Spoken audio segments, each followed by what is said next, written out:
Hey friends, Adam here. This is match number 4 on the tournament that I played on Saturday, June 14th, 2026. This is the second to last match in the loser's bracket. So let's head over to the video and we'll get this thing kicked off.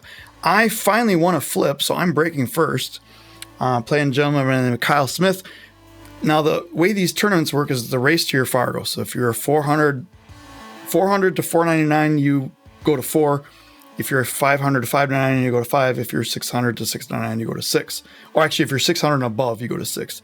And they cap it at 3 on the bottom side because nobody wants to just go in and play 2 games of 9-ball and lose and go home. So it's max 6-3 race. Kyle, unfortunately, or fortunately, depending on how you look at it, for him or his opponents, was a dead even 500 on this day. If he would have not gone up 1 point, he would only be going to 4, but he got to 500. That's the way Fargo works. That's the way these tournaments work. I much prefer a system where it's a certain amount of points per spot, like 40 or 50. That was nice. That was a beautiful shot to open my account up in this match. But because a 500 is not 1 game better than a 499. 601 is not 1 game better than a 599. They're for all intents and purposes, they are even. But Kyle beat the other Kyle, 667. They actually tied 5-5. So even with if Kyle was 499, he would only had to go to 4. He still got to 5. He would have still won that. So Kyle and I have played a couple times before. We are very friendly on the table, joking around and things, and I'm hoping that doesn't come back to bite me because, like what I said before, where Sam told me to stop talking that one day, I tend to lose focus when I'm friendlier in matches. And I don't want to be mean, but I also don't want to be just giving games away. Kyle got himself in trouble already. This 5 never really had a good place to go. I don't know what he's trying here, though. Oh, he was trying to cut it dead in, and it almost worked. Almost being the key word, though, because it did not work. So I need to just play this with upper right. Yes, right. Whoa. Focus. And just come out somewhere over here.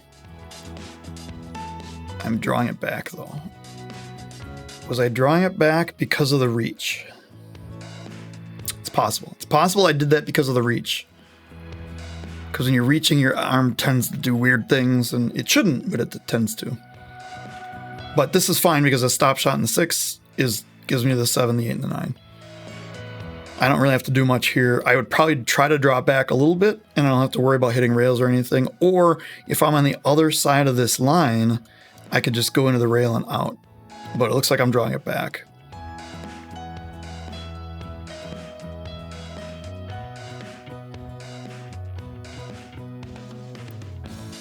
Kind of drew it back because I didn't want to have to go like 2 rails and worry about the side pocket at all.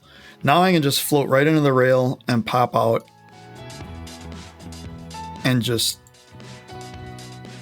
in fact, Kyle is the kind of guy who gives a lot of games to me specifically because he knows when I'm not going to miss. But if you saw my match against Connor, maybe it'd be different. Oh, nice break.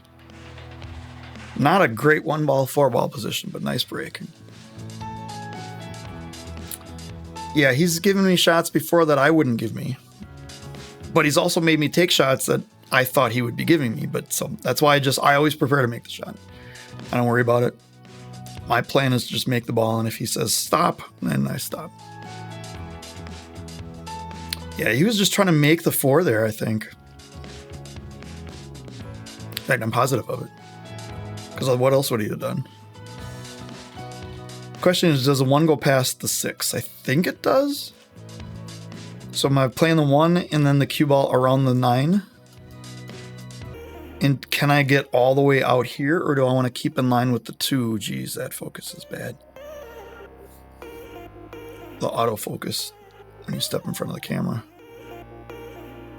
Oh, or go off the 6. I think going off the 6 is better. I didn't try to go off the 6. But I need to make sure I don't hook myself behind the 9, because if I do, I'm going to be kicking at the 4 and then going away from the 6. So I think just floating up this way to the rail is the best shot here. I don't like going 3 rails around or missing the 2 ball. That was unexpected. Of all the things I could expect to do in that shot, that was not it. I think I was just taking my own advice and just floating it forward. Actually getting a little bit out so I could just do a stop shot here maybe. Or like a little bit of draw. Water, by the way. Same water from before. You'll notice I'm wearing the same shirt from the first 3 videos. It is currently 1:44 a.m. and I am wide awake. So I'm just doing more commentary. It was a good shot. On that one, you don't even worry about the 4 ball. You just focus on cutting the 2 in the pocket, and the rest takes care of itself. Cue ball's naturally floating to this side of the table. 2 ball hopefully gives you a shot. You can't really worry about that because the cut's so... But he got good on this. He needs a little angle, and this is what I was kind of thinking about from the 4 to the 6. He needs a little angle to be able to pop out for the 5, for the 8 ball. The 5. I don't know what I'm talking about. Maybe I shouldn't be doing commentary at 1:45 a.m. But I really am wide awake. Oh, that was easy. Now here's something that I would like players of this level to work on more often. Watch his cue ball, both on this ball. Oh, you know what? Never mind. Never mind. That comes into play later on. He did good here. Everything worked fine. He popped off the rail for the 8 ball, and I'll just make the 9. Now, this is kind of the shot I left me that he said I'm good. I don't do that. I kind of talked about that in the last video. In fact, reminder to put the playlist for the videos up in the beginning or something for all of the series in this tournament. See, I've had a number of dry breaks using this break method that I pretty much started doing in this tournament. Left side hand half on the rail. When the corner ball is not going in from your regular on the rail position, moving in that little bit can kind of help. But it did not help. I'm not making anything at all. So I'm a little bit disappointed in myself that I haven't tried something else on the break. But I think because I feel like I'm hitting it really well, that it's working for me. And I am hitting it well. I'm getting control of the cue ball. I'm getting a pop, and I'm stepping into it like I think I should be, even though it's not right at all. This was nice as long as it doesn't get behind. Well, he really wanted to come all the way over here.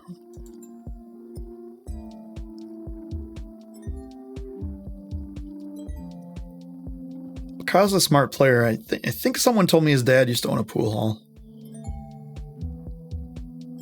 I don't know where or when or what state, planet, country. Probably not planet. It's probably Earth, most likely. Otherwise, the gravity would be all messed up.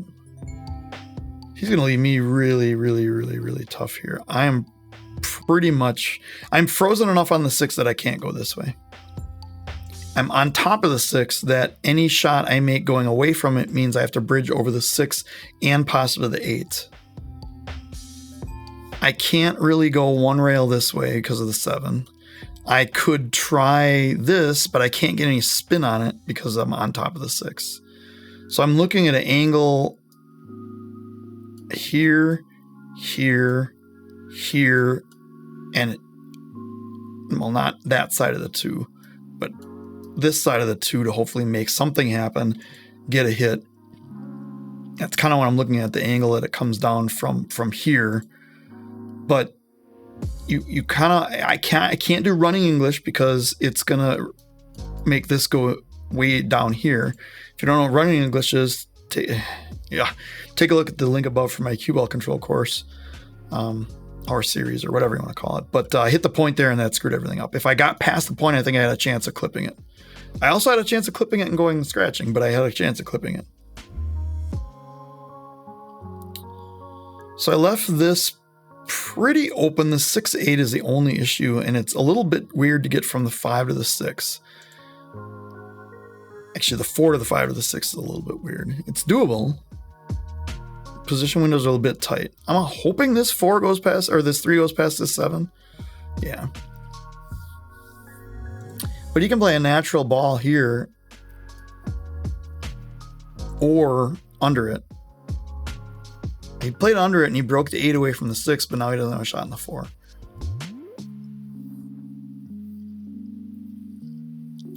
So what do you do here? What I do, I bank the 4 and play the cue ball into the 8. And the 4 might come into the 6, but it also might glance off. It's probably coming into the 6. It might glance off the 6 either this way or that way and make it safe.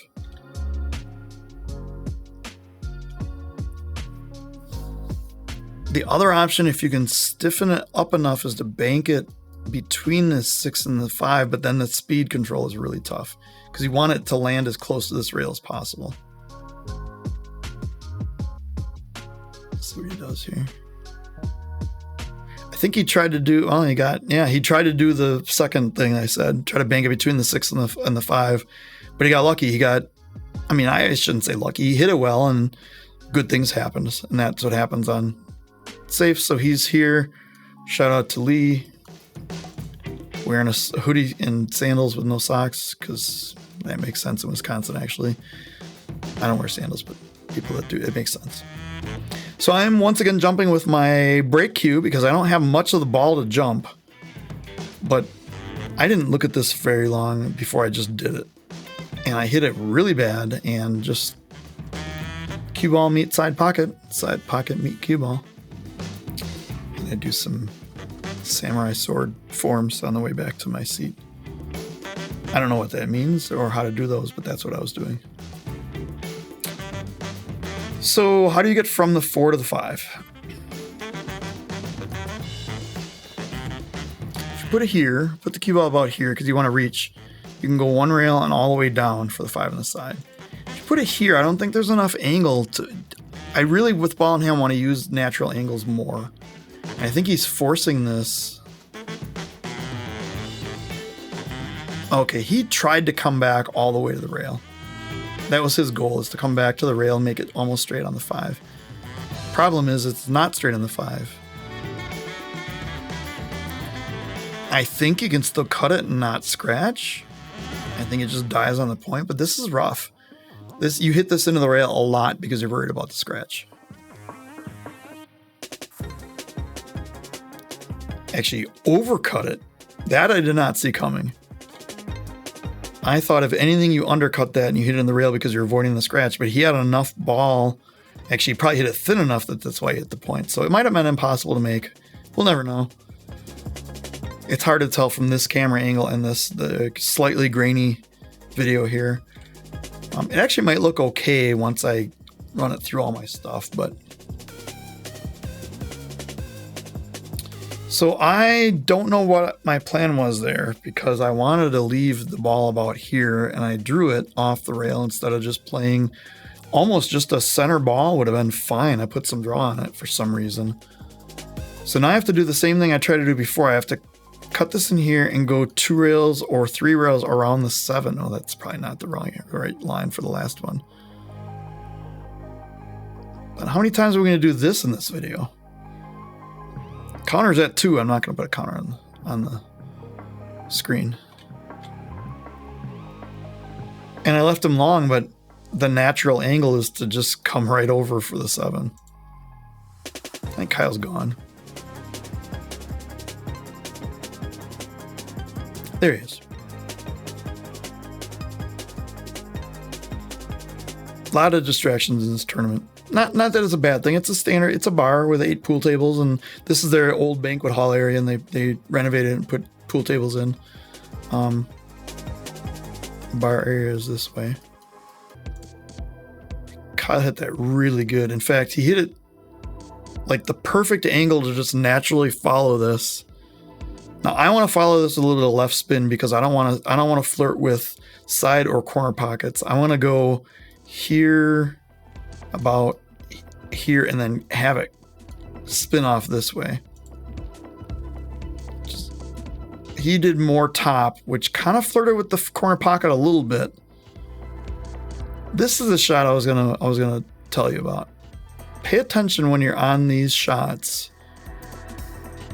He's on the rail here, which is something that he probably shouldn't have to be because he could have hit the 6 a little better. And then he floats it right dead on the rail.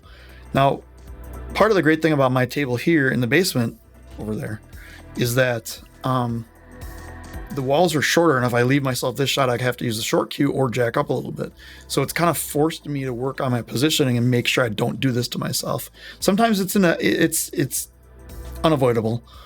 And he hit it well. He still got out. I mean, but if you leave yourself even an inch or two off the rail, it's just a higher percentage to make than leaving it straight in like that.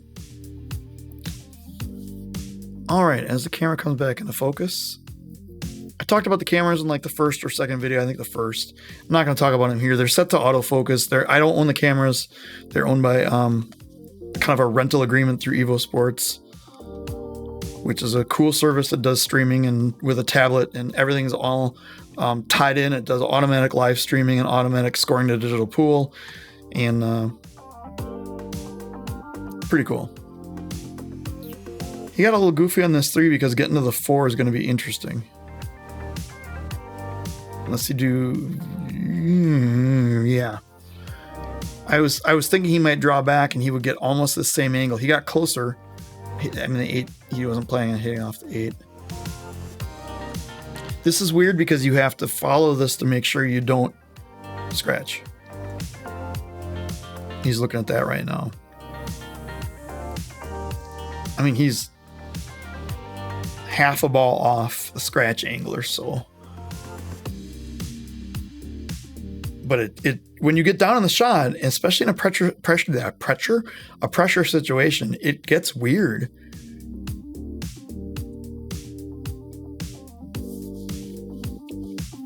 And the 8 is like giant in your vision here. It's clear. The 4 is clear all day, but the 8 is giant in your vision. And he actually hit, I don't know if that was even a legal hit. I think it was. But he actually missed the 4 on the way in because he was trying to cut it to avoid the 8, and then he hit on the way out. I call it a legal hit. I'm not going to go. I mean, we actually could go on our phones and look back at it and do, because it's on YouTube, so we could probably catch it fast enough to see the shot.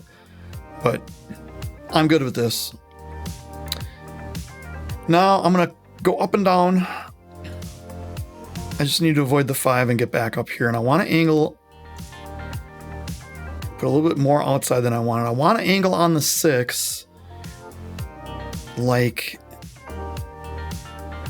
here.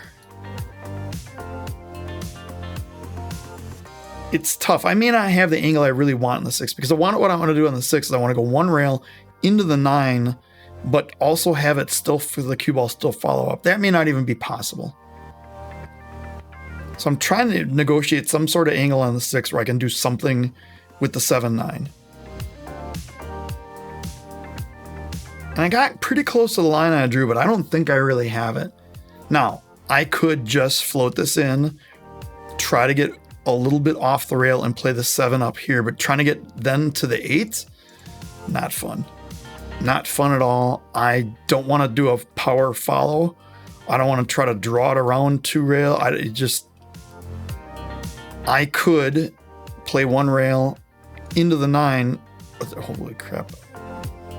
But there's a really good chance I'm not getting a great shot on the 7. So I just play this and I play lock 'em up time. Here I am doing basically a stun follow. And again, if I haven't posted a link, my cue ball control series, I have a whole video on stun. And trying to lock 'em up right on the 9. And this is jail. He can't, it's close enough to the 9. It may not be frozen, but it's close enough. He can't go here to even try this. He can't go here to try this. He has to go 1 rail up and down or 3 rails into it or something. He can't even really tie up a ball and take an intentional foul. In fact, if I have any cards. I'll put a rack I actually played here, maybe even on this table. I think it was on this table actually, where my opponent was taking intentional fouls, tying up balls and making things difficult for me and how I got out of them.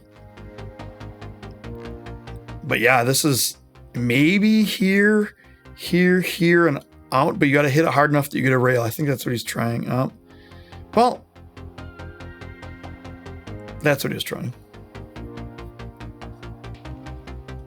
But when I played that safety and I saw how well it snuck it, I was 100% expecting ball in hand. Not to say that's how well I played it, but that's how hard it was for him to get out of there. That was just, it was, sorry. Maybe not sorry. This I'm just going to follow. I like to play these off the rail and spin out. Now, it got me in trouble against the other Kyle in last match in the first rack on the 7 ball. Funny. No, it was the ball to the 7 ball. I think it was a 5 to the 7. But that one I played much more controlled. But note to self, I would have liked to play that more so I could just bounce out just a little bit and just take a different shot. I don't want to come up table that much. I don't want to force that. I don't need to force that. This one I need to play with a firm stroke because there's no way I'm bobbling this ball. All right, we are tied up at 2. Remember, Kyle's only going to 5. I'm going to 6. Yeah, I mean, I'm hitting that. I made the one there. I did not make the wing ball. Put a whole bunch of spin in the cue ball, but I kept the cue ball in control. Have a shot on the 2.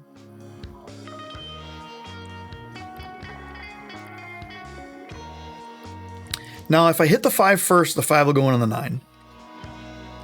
If I hit the 2 first and then hit the 5 will kind of go somewhere this way.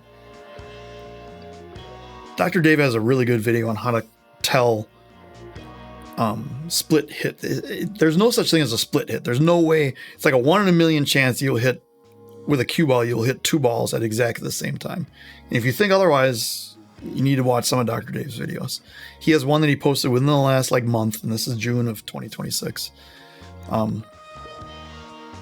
He goes into a lot of detail and a lot of slow-mo and a lot of angles and showing. And so we'll see where the 5 goes, because this was kind of questionable at the time. I think it's a good hit. Yeah, so the 5 went where I drew it. The problem is I was hoping to draw off the 5 into the 3 and knock the 3 out, but I didn't. I don't have a shot in a 3 here. I think we're talking about it and I'm doing overly hand signals, something. So I'm going to try to play this behind the 5 ball. I'm putting a lot of draw on this, which is kind of weird, because if what I really wanted to do is I wanted to bounce it off the rail and go behind the 5. And then I have a chance of hitting the rail and coming up into these. But I think because I'm worried about the bouncy rails and it's been in my head all day, I was wanting to draw it and have it slide off the rail, but instead I drew it too much and it didn't even hit the rail. Kyle gets a good hit, but gets a very good hit and a very good result. And now I can't see the 3 at all. I may be able to see just an edge of this, but it's probably going to scratch. Just send the cue ball right into the corner pocket.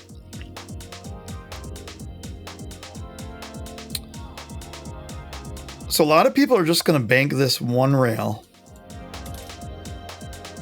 Before I get down the shot here, a lot of people are going to bank this 1 rail and just try to go into the ball and try to make it. There's a few problems. One, it's much harder to hit a ball directly going into it. It's a singular ball off a rail. It's just right in the middle of the table. The positioning is harder to hit that ball like that. In this, it's also hard to make it. It's easy to get close and maybe even bobble it.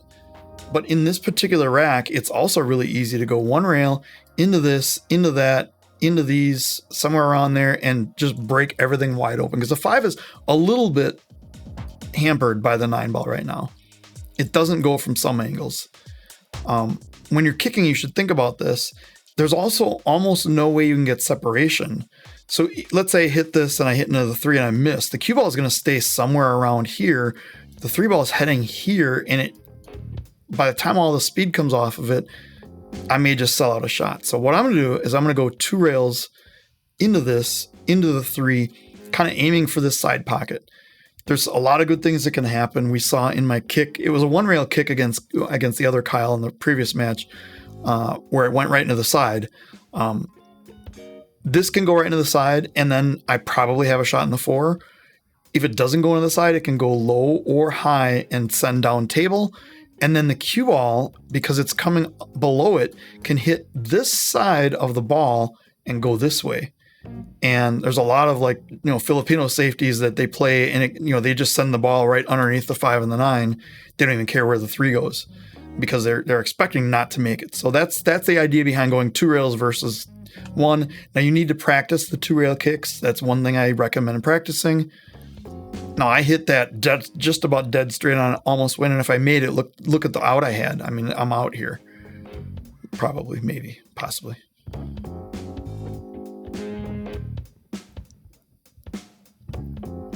Oh, I think I was telling him about the kick shot against the other Kyle, because, when you come to the table, that's exactly what you want to hear, is of somebody else's match before yours. I don't know. I think he might have saw it and he might have said something. We'll go with that. But Kyle's a good chance to do something here. Kyle's a good chance to miscue.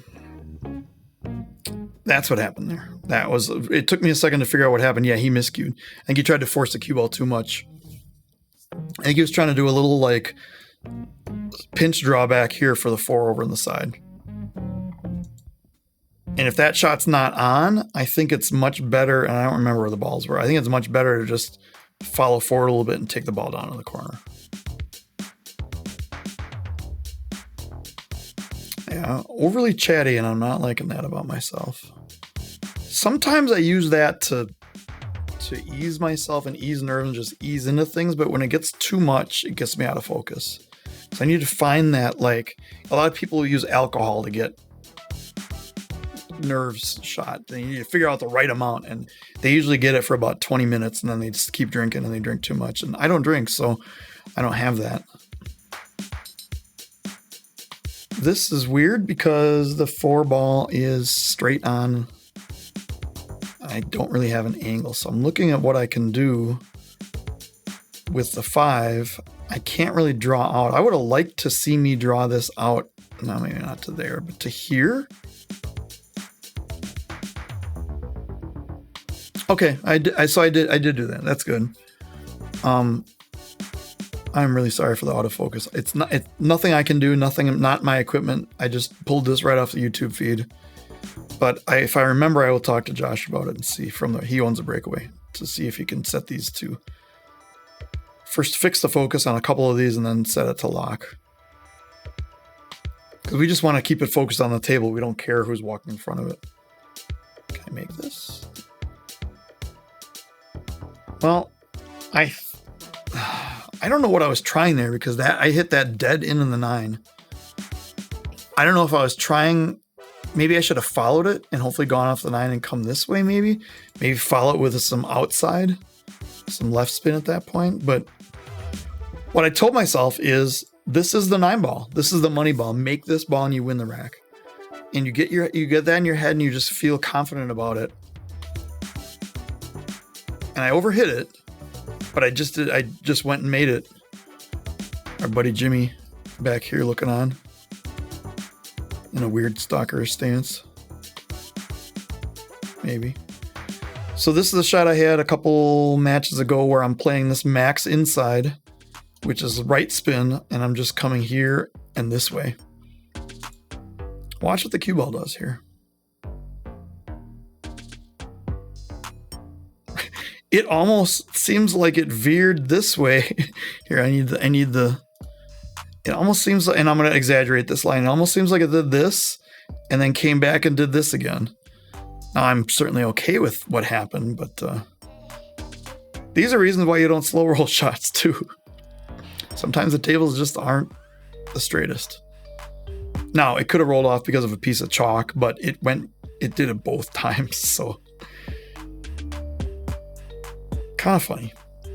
Now this one I can do two different ways. I think I'm going to follow it with inside and play 2 rails so that I don't worry about scratching in either corner pocket. And I play this way high, but I know if I hit it harder, it floats down closer to the 9-ball. If I hit it softer, I still have a shot from like here on. Not a great shot from way out here, but I still have a shot. If I go 1 rail, it goes right into this corner pocket way more often. Or if you miss, it bounces out. I do like that 2 rail position much better. This one I played a 7 rail shot into the corner, but I made it. So I'm up 3-1. Kyle gonna scratch? Nope. I don't think he left a shot on the 1 ball though. Kyle does the purposeful drawback on the break, and if he draws it straight back, it's usually pretty good because it can come like all the way back and all the way back up towards the middle. But that one he got a little bit off to the side, kind of lost a bit. I think he's just kicking at this without playing. Oh, is he going after the 2? I can't tell if he's hitting the 1. Okay, he just kicked that without playing push, which is fine. It left a weird angle on this ball, so the 1 does not go. I remember this shot. It looks like it may go, but it does not go. What I'm trying is I'm trying to make the 1 off the 9. And this is maybe trying too much. So if I play the 1, here's the line of the 1. So I can see enough of the 1 to play it off the rail, off the 9 and in. And then the cue ball 1 rail over here, figuring the 9's going to get out of the way, clear the pocket for the 2. And then I have the 2 right there. And actually with that shot, all the problems are solved, but that's asking a lot. I wonder if maybe the better shot is to play the 1 here and over and play the cue ball just to the rail or try to float it behind the 6. Because I didn't hit the 9 at all. Now, I got pretty lucky here in that because I missed the 1, I didn't move the 9 and the 1 stayed out here, but if I would have made the 1, I don't think I have a shot in the 2. There's a jump, obviously, but I don't think I have enough of the 2 to hit it. I don't think he has enough of the gap between the 2 and the 6 to hit the 1. In fact, I'm pretty sure the way he's looking, I'm pretty sure he doesn't. So how do you kick this? He may have to go slow. Oh, geez, that's harsh. He may have to go slow speed, almost massé, and kick into it and just hope it goes like up here. I think he's trying to go between the 6 and the 2. Maybe he does have this. Oh, he had, okay, so he had enough to kick it. Now it makes me wonder if I did have the 2, because I remember having the 1 here. I think I may have to spin around using right spin a little bit, maybe not.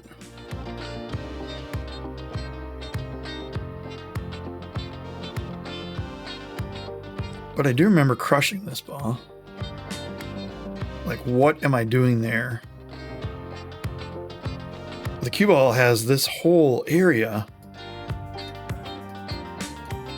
to have a really good shot on the... Now, I'm playing the 2-9, but I just somehow overran it. So, I'm playing the 2-9. The 9 is going to spot right here after the shot. So, I have to make sure both the 2 and the cue ball are in a spot where I do not hook myself, because the 2 is going to sit right in front of the pocket, and this line here is big, and then if there's a ball in the way, there's a giant window where you can't see around it. So I need to do something with this. I'm playing this with low left, coming out 2 rails past the 6, I think.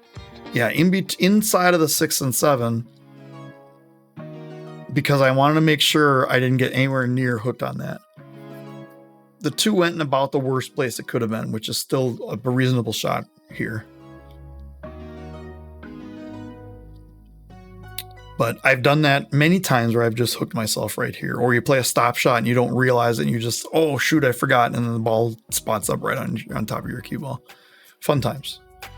So I'm going to spin this with outside. Max outside to come out this way towards the 3. Maybe all the way out here for the 3 in the side. Don't remember, so we'll see what happens. The cue ball is going to be coming hot off that, or just right into the 9 and 3 down the corner. Yeah, cue ball comes out really hot off that, and it depends on the rails and the humidity. And even in this room, which I've played in a lot in the last few weeks, how many people in the room, temperature outside, humidity outside, everything contributes to the how this room plays and how bouncy the rails are at any given time. When the room first opened, they had a big Scotch doubles event, and the cloth played like glass, and the rails were slidey like you would expect brand new cloth to play. So they weren't as bouncy. But as things wear in and hundreds and thousands of balls hit each rail in each spot, they tighten up, and pockets tighten up, rails get more bouncy, and this is what you get. I like these playing conditions, but you gotta be used to them.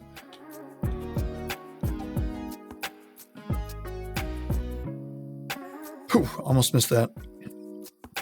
But because I hit that to the wrong side of the pocket, and because I did, I'm about a foot short of my position line here. And that's what, in my cue ball control series videos, I have one on cheating the pocket. You can miss your aim in your leaves by quite a bit by missing where you want to hit the cue ball in the pocket. So it wasn't hard enough to just be able to make the ball in the pocket and try to get the cue ball where you want. Now you have to hit it in a specific spot of the pocket. Here I need to get around the 8 somehow. This looks doable, but tricky. Like, I could very easily come off short and hit into the 8 and then just hope I get a shot. I could miss the 7 because I missed 2 balls in this corner, in this side pocket already. You know that's on my mind. I could get behind the 9. Don't do this to me. And I remember this. I got lucky. That could have very easily gotten behind the 9, but I'm straight in. Now, I did learn a lesson in match 2. I am not going to roll these in. I'm going to hit him with some pace. And this one I was a little surprised on. Kyle gave this one to me. So you can see me chalking up, and then we're just going to go to the next rack. So Kyle gave that one to me. I don't know if that's... I don't know. 2 ball? 2 ball? 2 ball? 2 ball. I don't know. I don't know what I think about that. Do I think I'm going to miss that at all? No. But did I think I was going to miss the 2 balls in this side pocket earlier in the match? In this same match against the same guy? No, but I did. I wasn't certainly, I mean, it looked straight-ish, but it certainly wasn't something I would consider a gimme. This shot's kind of fun. Cutting this here is not fun. So I'm going to play the 1 ball here and the cue ball. I need to get to the rail and play it down here. So I need to play a little bit of stun and some left spin to come off the rail and die. And I hit that pretty good. And I knew the 1 was going to go into spots, but I knew the cue ball was going to come down here. And there's very, very little chance that the 1 goes somewhere where he can make it. And if he does, how does he make it and get on the 3? So I wasn't necessarily controlling both balls there. I was controlling more of the cue ball. I kind of was, but more of the cue ball. But if you're going to kick at a ball, boom, might as well do that. But again, what does he do on the 3? There's no 3-ball shot here. He actually said, I wish I didn't make that, because then I have to deal with it. I have to figure it out.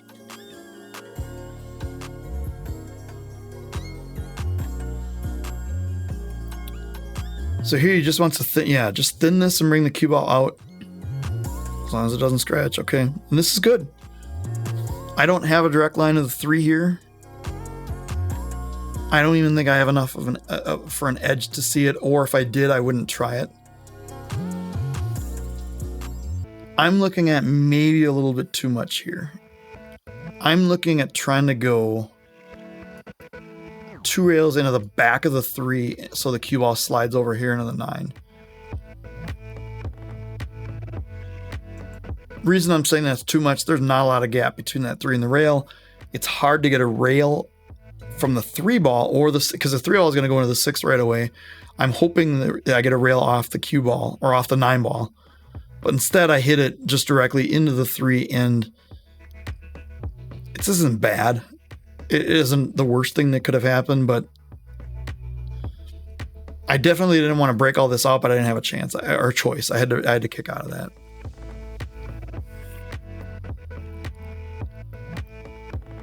So the 3-8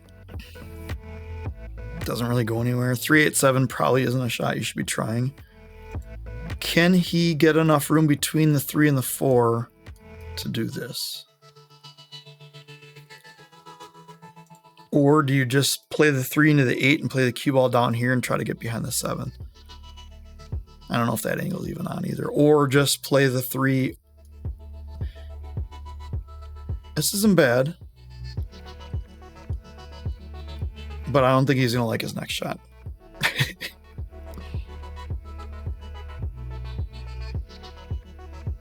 Where am I? There I am. So I'm going to play the cue ball this way.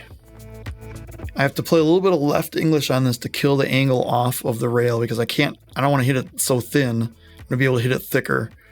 So I didn't go off the rail like I thought into the 9, but this is a dead snooker here. In this shot, leave me a comment below and let me know what you think he was trying here. And I may have spoiled a little bit of it, but you'll see in a couple seconds. For me, I think I just have to take my medicine and just one rail kick at this.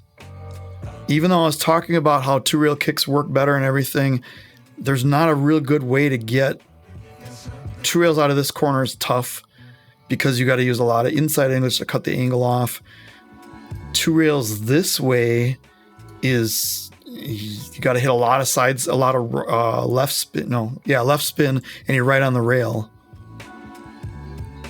I think he's trying to go 3 rails in between the 8-7. But I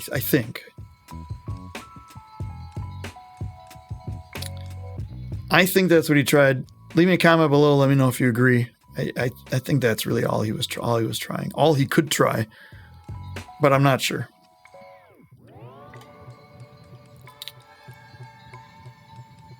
All right, so we have some weird positions here. The 5 to the 3 to the 4 is obviously easy, and the 4 to the 5 is obviously easy, but how do you get from the 5 to the 6? I'm going to pause it. I know I don't like doing this, but let's say the 3 and the 4 are gone.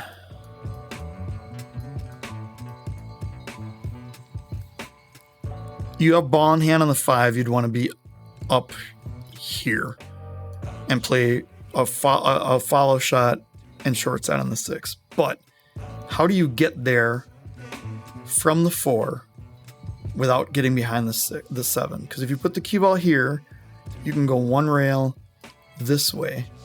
But this is really easy to overrun and underrun. Because if you're out here, you're in trouble. Leave me another comment down below. Let me know how you would run this pattern out. And then afterwards, leave me another comment and let me know if, and leave me a timestamp, whatever the timestamp in the video is, 45 minutes or, whatever it happens to be, put like 45:12 or whatever the number is. I don't know where it is because there's extras in my talking and intro and stuff like that. So I think that's what I'm looking at. I'm looking at following a little bit forward so I can go 1 rail into the 5. But the follow here is touchy because you're not following too far. You're following like a ball and a half. And actually, this may be a good case for a stun follow. Put the cue ball much closer to the 3. Reach is an issue, and then stun follow it instead of roll follow. Because I don't think I got there. I think I needed another half or ball rotation to be up here. If this cue ball was square. If the cue ball was square, stun shots would be cool because they would all slide. So now I'm looking at how do I get over the 5 to get on the 6? And I kind of was looking at here and playing the 5 on the side and going 1 rail in there, but this is actually a pretty tight angle. So I have another idea in mind. And I want you to let me know if you saw this or And actually, this is a shout out to Johnny C, the short side king, because I'm going to play some short side position here. How am I going to do it? 5 is going to the side. I'm not playing a combo. If your answer was high left, 2 rails out of the corner, you win. I don't know why I thought that was a good idea. It felt good at the time. I decided to go for it. I think I have enough angle here where I can go 1, 2, and out towards the 7. 7 to the 8 is going to be tough. Yep. If I don't get behind the 8, okay, I'm okay. Now, the next question is, how do you play the 7 to the 8? I know a lot of people would just roll this forward and take this horrible shot from probably here on the 8 ball. And I hate everything about that. Hate's a strong word, but I do not like anything about that. So I'm going to play 2 rails down here and over with some left spin. Kind of a lot of left spin and a lot of follow to cut the angle off. Now I want to angle here, otherwise I don't have enough to pop this out. Ideally, I wanted to be like here to be able to pop this out over there. And even though I said that angle was horrible over here, from this side it's much, much more playable because you don't have to traverse the side pocket. So there's only one way to shoot this. Draw it straight back. Now remember that shot that was up here that kind of curved? Just take a look at the cue ball as it comes back. I put way too much on it, and it just curves ever so slightly to leave me a shot. I'm not corner hooked. I am going away from the 9 ball. The cue ball is going to be hot here. I have to play it to hit past the side pocket. So I'm stunning. It's a combination of stun and draw to play past the side pocket and to not scratch. Okay, we're good. Nice, easy. Now, Kyle was so used to going to 5 that he came out and shook my hand and thought the match was over, but it is not. He also thought that the race was 1 less on the loser side, which is not. It's the same race on both sides. Some of the tournaments are like race to 4 winners, race to 3 losers. That's mostly 8 ball. So this was Kyle's break. Yes. And nothing went in.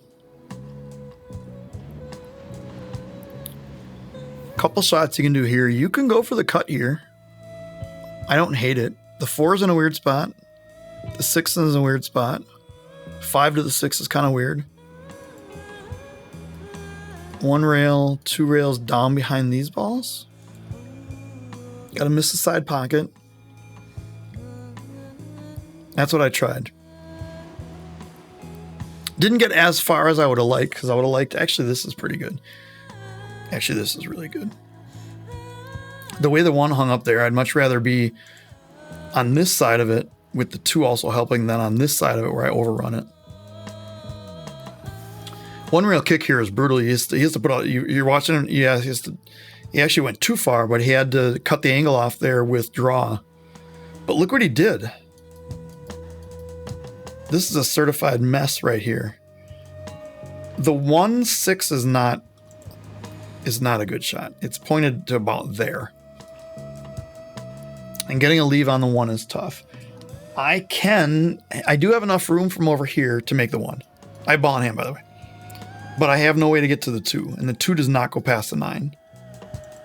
So in my overactive caffeinated brain state here, I decide I'm going to put the cue ball like here, play the 1 off the 9, and the 9 will break the 2 out over here, and I'll be perfect.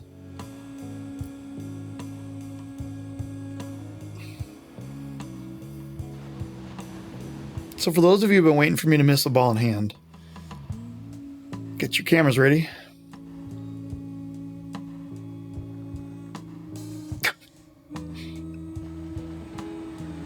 So that was just a mess. And I sold out the 1. Cue ball's naturally going into the 2, so one of the 2 is going to be tough. But I don't know what else you do. Yeah. That works. 2 to the 3 is a little tough, but I think he can just play and miss the 5. A little bit of upper right. Oh, and he missed the shot. He missed the shot going after trying to miss the 5 with the cue ball is what he did. It was a little fast.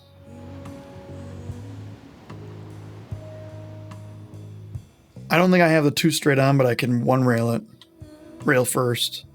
And the cue ball is going to naturally come out here. It could even hit the 5, and I think I'd be okay. I think I'd have a shot. Might have a shot. Might not have a shot. Might scratch. That I didn't see coming. What? How did that happen? It's because I hit the 5 is the only way I could have had that angle, because this 4 is blocking so much of this pocket. But if you had scratch on the side, a rail first, make the ball, hit another rail, carry him off the 5, dead scratch on the side, which is only half a pocket. On your bingo card, take your tickets to the counter, please, and collect your winnings. So here I'd want to leave myself much more of an angle, because this is really possible. I'd want to run rails on this or set it up and just take... It depends on how the 5 is in the side. Maybe get the cue ball over here, play the 4 all the way down, follow it, play the 5 on the side. But now this is really rough. I don't think the 4 cuts very easily at all.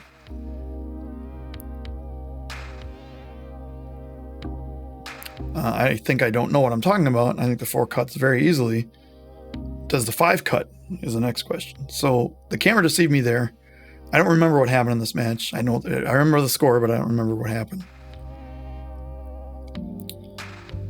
We will see what happens. If he gets natural position on here with just a top ball, maybe a touch of outside, which is left in this case. But a top... Oh, wow. Nice shot, Kyle.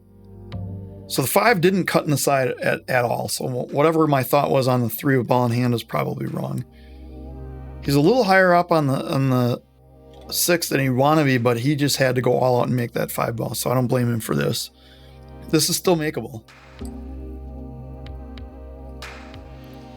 I like drawing this out 2 rails like that, but with draw, because you can kill it and get out here. Now he's in trouble. If that goes, there's definitely not a full pocket. And the cue ball, you have to cut it this way.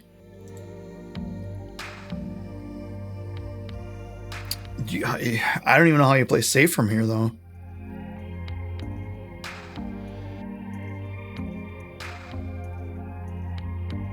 I don't know what you do. I don't know what you do here.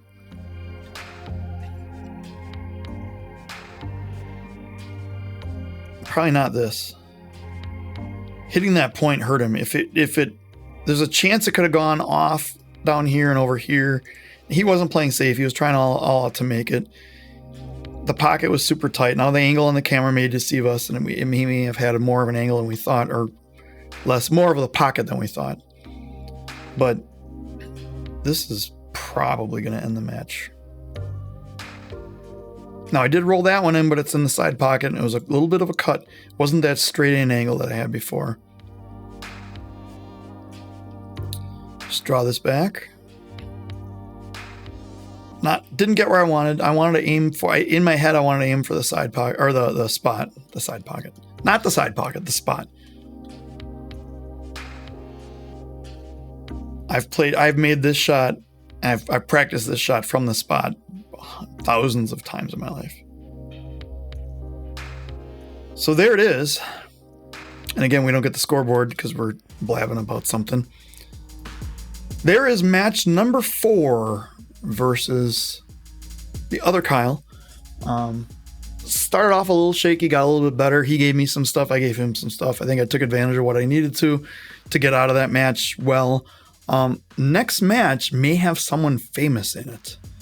And I'm not really going to spoil it. What I will spoil is Connor got his way to the last round in the winner's bracket, in the loser's bracket. Sorry, he lost the hot seat match to the guy in the next match. And then it got late, and it's Sunday night, and he ended up going home and forfeiting and taking third place.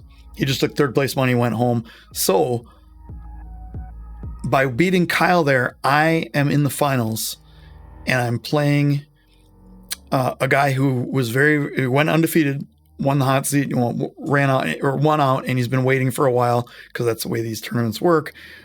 He is a 546, and I will look that up and get that for sure. But he was playing well above his level, and somebody said he basically ran out of set on them. So looking really forward to this match, and I'm going to have to double dip him in order to win. So we'll see what happens next. I have still lost. I have one loss only, but if I don't win this next one, I get second place guaranteed. If I win him, I can play him again and then go for first. We'll see what happens next time. Leave me a comment. Let me know what you think of this. Hit the like, hit subscribe, all the other cool YouTube stuff. And until next time, we will see you later. Have a good one.